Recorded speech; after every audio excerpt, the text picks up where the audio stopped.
3:22 local, East China Sea, 89 nautical miles northeast of the Senkaku Islands, 104 nautical miles from the Chinese coast near Wenzhou. International waters, the East China Sea maritime domain that Japan administered, China contested, and the U.S. Navy transited on a regular basis as a visible expression of the international legal framework. Sea state: rough, swells at 2.8 meters from the north, wind at 24 knots, overcast at 400 feet, visibility 3 nautical miles in rain, a hostile weather environment by any measure, with every external sensor platform degraded by precipitation and reduced visibility. USS Barry, DDG-52 Arleigh Burke-class destroyer, was conducting a routine East China Sea patrol in company with JS Kirishima, a Japan Maritime Self-Defense Force Kongo-class guided missile destroyer, operating 3.1 nautical miles to Barry's southwest. 2 Allied destroyers in open ocean, rain, rough seas, pre-dawn darkness. Standard patrol configuration. The formation's navigation picture at 0322 was being maintained through a combination of GPS position data, inertial navigation system position tracking, and periodic fixes from the ship's radar contact picture. The standard redundant navigation architecture for an Arleigh Burke class operating in any environment. The GPS constellation was reporting excellent geometry. 7 satellites above the horizon, position uncertainty below 2 meters. Position confidence, maximum. At 3:22:17, the GPS position reports began to drift. Not a sudden jump, a drift. The position indicator moving 12 meters northwest in 4 seconds, then another 8 meters, then 14 meters.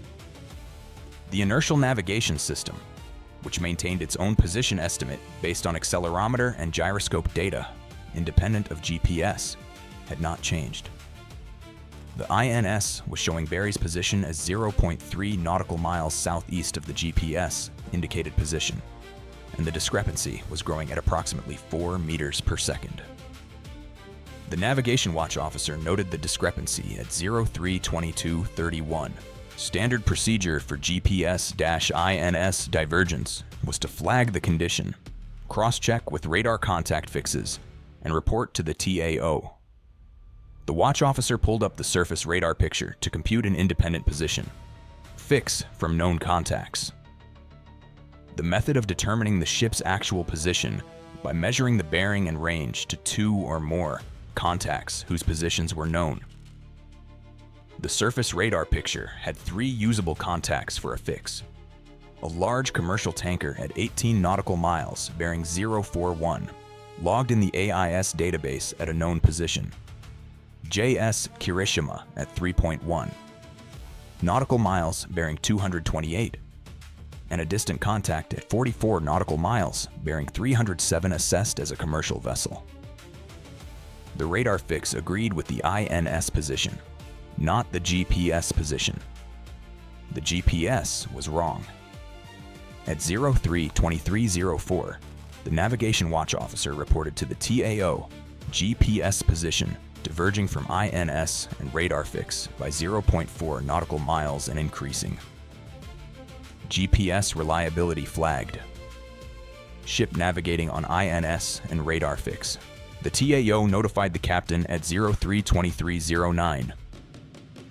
The captain was on the bridge in 4 minutes. At 03:22:44, 27 seconds after the GPS drift began, the SLQ-32 registered a new emission from bearing 012.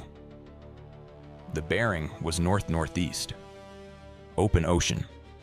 No surface contact in the SPY-1D picture at that bearing within 60 nautical miles.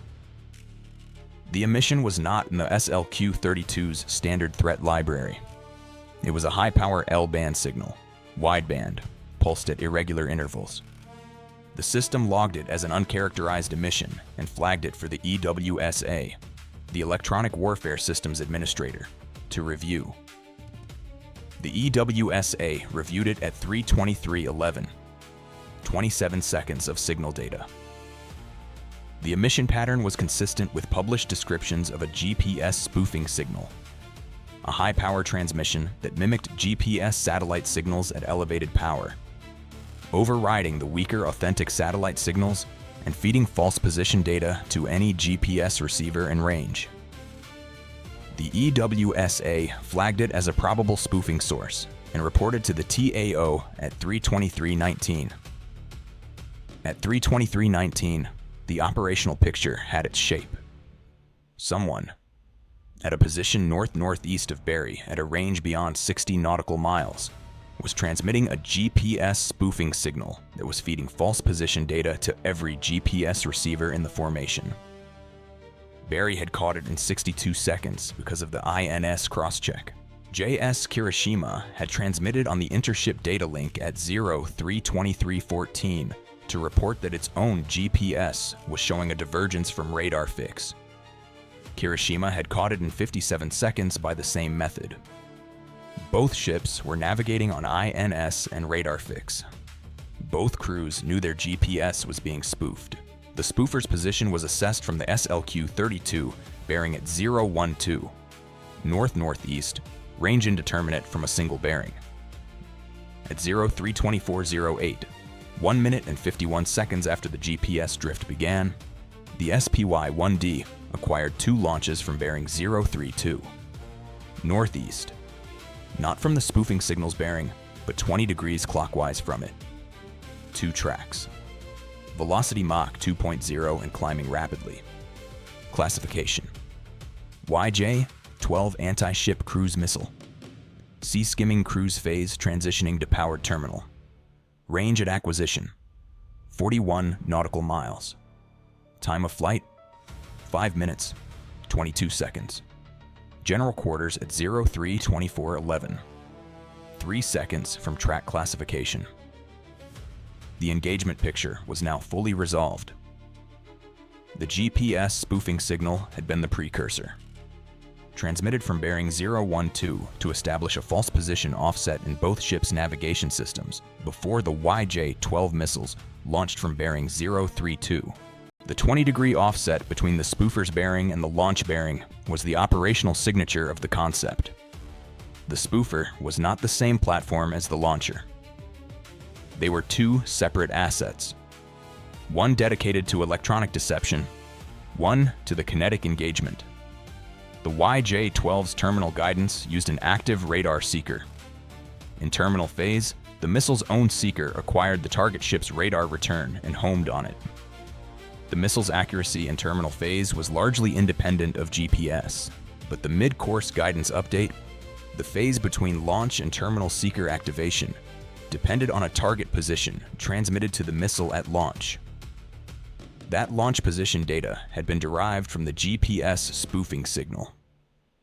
The launch position used the false GPS coordinates that the spoofer had been inserting into Barry's position broadcasts since 03:22:17. 41 seconds of spoofed position data. The false position offset at launch: 0.6 nautical miles southwest of Barry's actual position. The YJ-12's mid-course guidance would fly the missiles to a point 0.6 nautical miles southwest of where Barry actually was.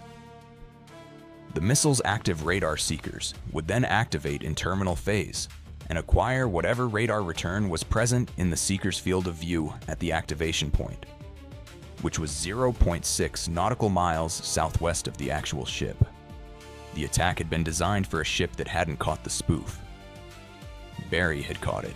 The ship was where it actually was, not where the GPS said it was. The YJ-12s were flying to a point 0.6 nautical miles southwest. This was the engagement's defining fact, but it was not a guarantee of survival. The YJ-12's active radar seeker activated at approximately 6 nautical miles from the spoofed impact point. At activation, the seeker scanned its acquisition cone, a 30-degree arc centered on the computed target bearing, for a radar return consistent with a surface vessel. The actual Barry was 0.6 nautical miles northeast of the seeker's initial scan center. Whether the seeker would acquire the actual ship or detect null and enter a search mode depended on whether Barry's radar cross-section appeared within the 30-degree acquisition cone at 6 nautical miles off the spoofed impact point. At 6 nautical miles and 0.6 nautical miles lateral offset, the angular error between the spoof target bearing and the actual ship's bearing was approximately 5.7 degrees. The YJ-12 seeker's 30-degree acquisition cone, 15 degrees either side of center, easily encompassed a 5.7-degree lateral offset. Barry would appear in the seeker's acquisition field. The missiles would acquire the actual ship in terminal phase. The GPS spoof had displaced the mid-course flight path by 0.6 nautical miles. The terminal seeker would correct that displacement at 6 nautical miles. The net effect of the spoof on the engagement outcome: approximately 4 to 6 seconds of additional SM-6 warning time, because the missile's mid-course path brought them to a point 0.6 nautical miles southwest before the terminal seeker correction brought them back northeast toward Barry's actual position. That course correction was visible on the SPY-1D as a 5.7-degree bearing change at 5.8 nautical miles, 4 to 6 seconds. That was what the spoof, 1 minute and 51 seconds of preparation, a dedicated spoofing platform north-northeast of the formation, had been worth in actual tactical terms. Not a miss, not a catastrophic navigation failure. 4 to 6 seconds of additional early warning from the seeker reacquisition track change. The SM-6 engagement was running before the seeker analysis was complete. SM-6 rounds 1 and 2 away at 03-24-22. 11 seconds from launch detection against track Alpha. SM-6 rounds 3 and 4 away at 03-24-27 against track Bravo. JS Kirishima contributing SM-3 rounds from its own VLS at 03-24-31. 2 rounds against track Alpha in a redundant engagement that the Allied Tactical Coordination Protocol enabled through the shared data link. Track Alpha. SM-6 round 1 intercepted at 29 nautical miles at 03-26-44. Kirishima's SM-3 detonated in proximity. 0.4 seconds later. Redundant, but the target had already been neutralized. Track Bravo. SM-6 round 3 intercepted at 26 nautical miles at 03-26-51. The YJ-12 had executed its 5.7-degree course correction after terminal seeker acquisition at 03-26-38. The correction was tracked by SPY-1D, and the SM-6's mid-course guidance update absorbed the bearing change without interrupting the intercept solution. Round 3 guided to detonation. Track Bravo, neutralized. Rounds 2 and 4 self-destructed at 03-27-04. 2 YJ-12 anti-ship cruise missiles. 2 SM-6 intercepts. 0 penetrations. The GPS spoofing signal ceased at 03-27-11, 4 seconds after the intercepts. The spoofer had maintained the signal until the missiles reached terminal phase. Its cessation at this moment was consistent with the platform having completed its tasking and initiating its own withdrawal. Barry's GPS receivers, freed from the spoofing signal, reacquired authentic satellite signals within 8 seconds. The position indicated by GPS at 03-27-19 matched the INS position and the radar fix to within 3 meters. The spoofing operation was over. The ship was undamaged. No hull contact. No systems degraded. No personnel affected. The GPS spoofing had produced 4 to 6 seconds of additional warning time for the SM-6 engagement. It had produced no other tactical effect on a ship whose navigation team had identified the spoof in 62 seconds. The DCA's assessment at 3:27:44. No damage to any system. GPS functioning normally. All SPY-1D arrays nominal. VLS 20 SM-6 remaining. Hull intact. Personnel unaffected. The captain's report to 7th Fleet went at 032811. The report documented the full architecture. GPS spoofing signal from bearing 012, source range indeterminate, activated 1 minute and 51 seconds before YJ-12 launch. 2 YJ-12 launches from bearing 032, 20-degree offset from the spoofing source, consistent with separate dedicated platforms for the electronic and kinetic elements. Both missiles neutralized by SM-6. Spoofer bearing fixed by SLQ-32 at 012 degrees. Single bearing. Range not established by single ship triangulation. JS Kirishima had not acquired the spoofing emission on its own EW suite. The spoofer was likely beyond Kirishima's EW detection range from the southwest position. 5th Fleet, simultaneously reviewing the report, transmitted the spoofing emission log to NSA for source characterization.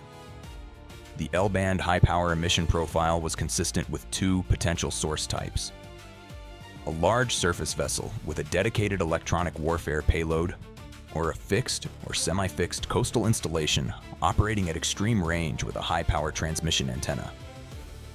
At 60-plus nautical miles on bearing 012, the Chinese coast was not in range. A surface vessel was the assessed source. The Spy-1D had no surface contact on bearing 012 beyond 62 nautical miles. The spoofer was beyond Spy-1D surface detection range. The entity that had spoofed Barry's GPS was at sea, north-northeast, beyond radar coverage, and had now gone silent. Authorization at 033422, 6 minutes and 11 seconds after the report. Target package. Site Alpha. The 2 YJ-12 launch platforms. The SPY-1D had tracked both YJ-12 launch signatures back to their source bearing, 032, range 41 nautical miles at the moment of launch. At launch, both platforms were at sea in international waters. Post-launch, at 28 knots withdrawal speed north, they had opened range to 53 nautical miles on bearing 031. Still tracked. Both within SM-6 surface engagement range. Site Bravo, the GPS spoofing platform. Bearing 012 from Barry's position at the time of the spoof. Range unknown beyond 62 nautical miles. NSA was running source characterization on the emission profile.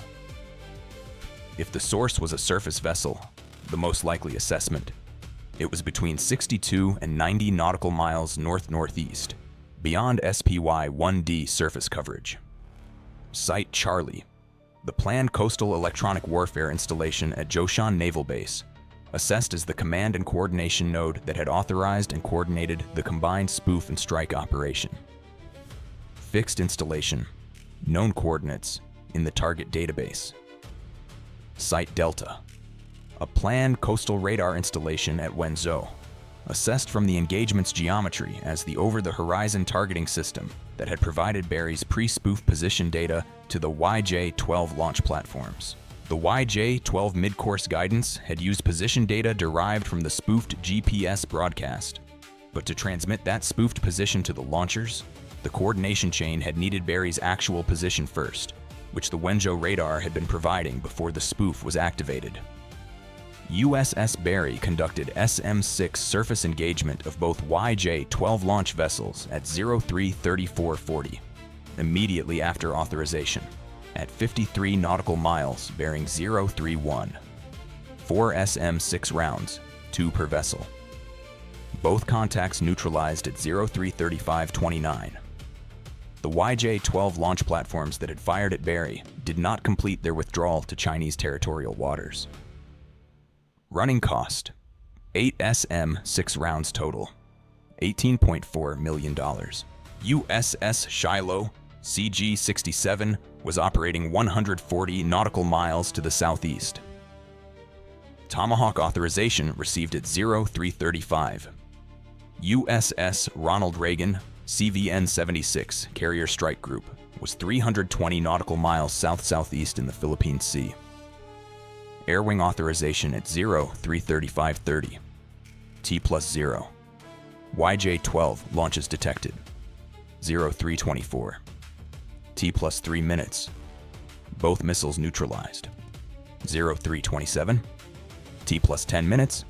Authorization. 0334. T+11 minutes. SM-6 neutralizes launch vessels. 0335. T+12 minutes. First Tomahawk, USS Shiloh. 0336. T+18 minutes. First F/A, 18E/F. Wheels up from Reagan. 0342. T+44 minutes. First Tomahawk impacts Site Charlie. 0408. T+82 minutes. FA-18 first wave weapons release. 0446. First Tomahawk, USS Shiloh.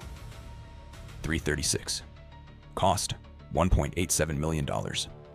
Target, Site Charlie, Zhoushan Coordination Facility. Running cost, $1.87 million. Tomahawks 2 through 6. Site Charlie. Operations Building, Communications Facility, Antenna Array, Radar Integration Shelter, Access Road. Running cost, $11.2 million. Tomahawks 7 through 10. Site Delta, Wenzhou Coastal Radar. 4 rounds against primary and secondary radar installations and supporting power infrastructure. Running cost, $18.7 million. At 4:08, 44 minutes after the YJ-12 launches, the first Tomahawk reached Site Charlie. The operations building received a direct impact. Rounds 2 and 3 on the communications facility and antenna array. Rounds 4 and 5 on the radar integration shelter and access road.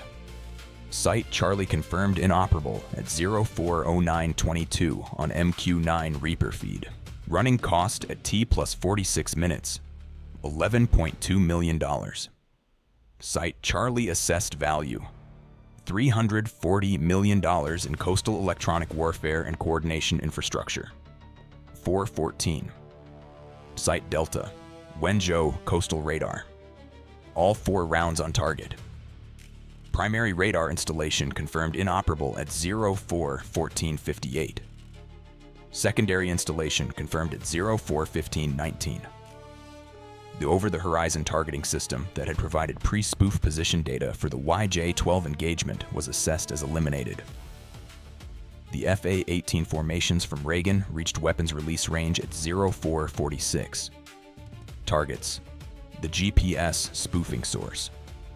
If a surface vessel at bearing 012, its assessed position after 82 minutes of withdrawal at a possible 28 knot speed placed it at approximately 76 to 91 nautical miles north-northeast of Barry's engagement position.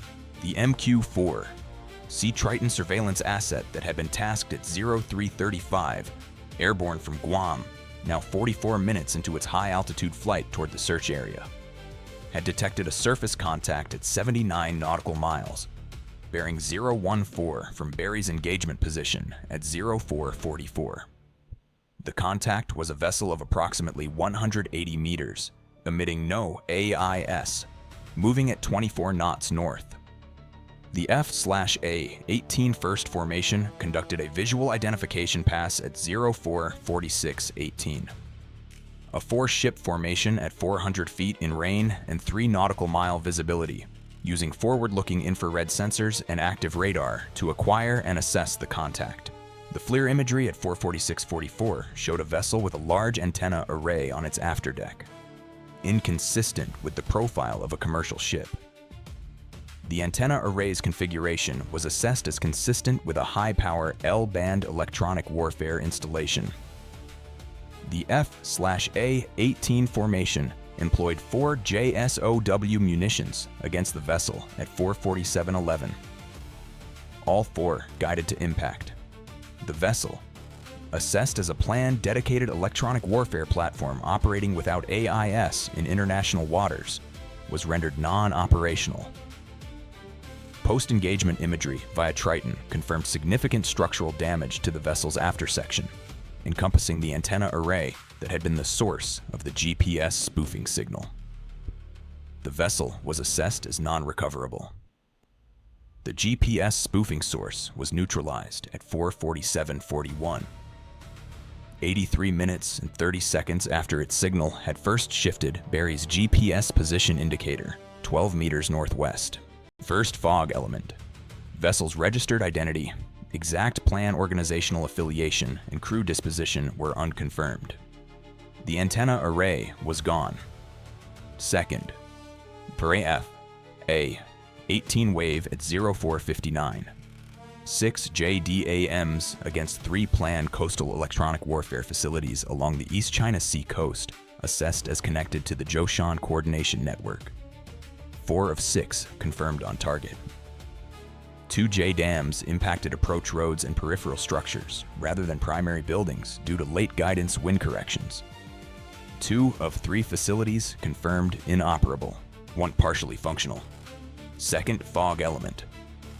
At 5:44, all aircraft recovered to Reagan. The accounting. Plan investment.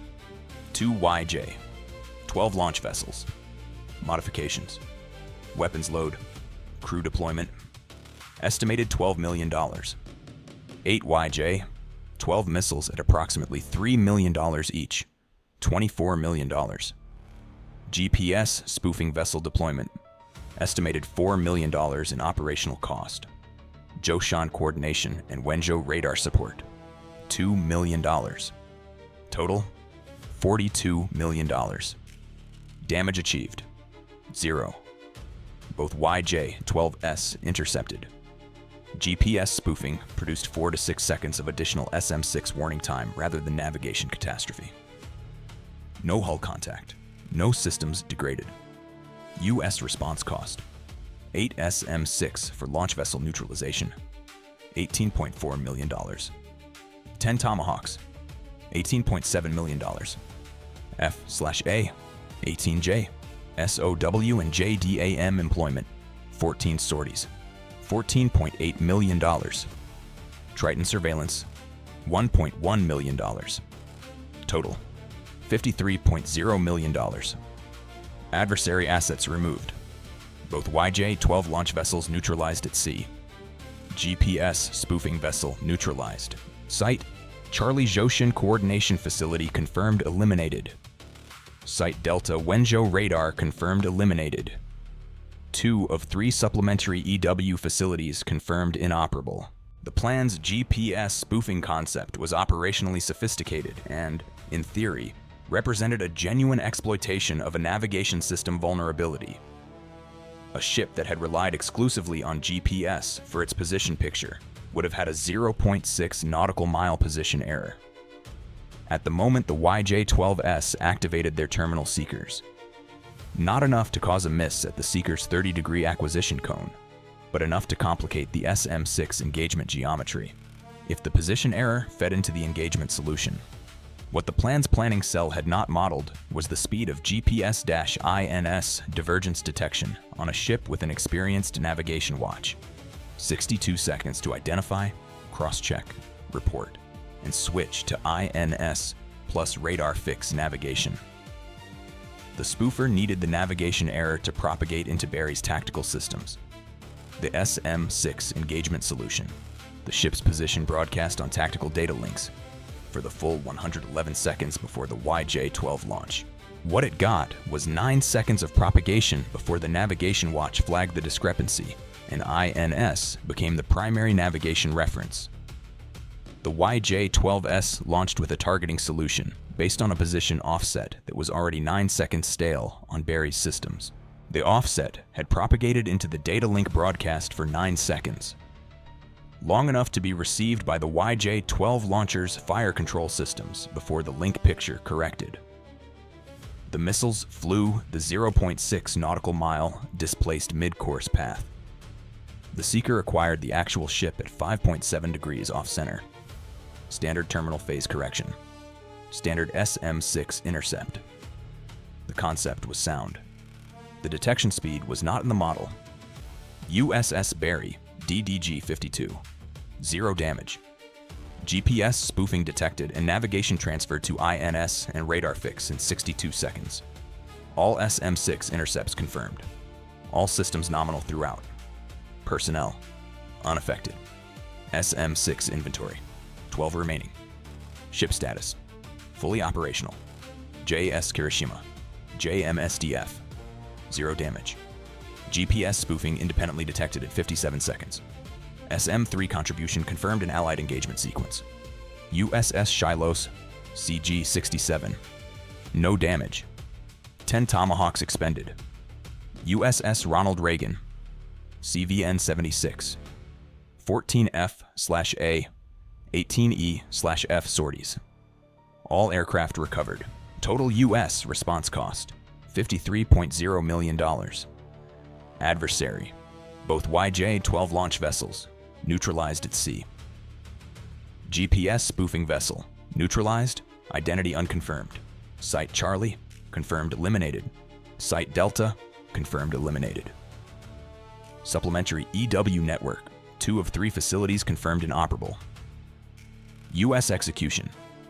GAPS, GPS, spoofing vessel identity, and plan organizational link unconfirmed. 2 JDAM impacts on peripheral structures.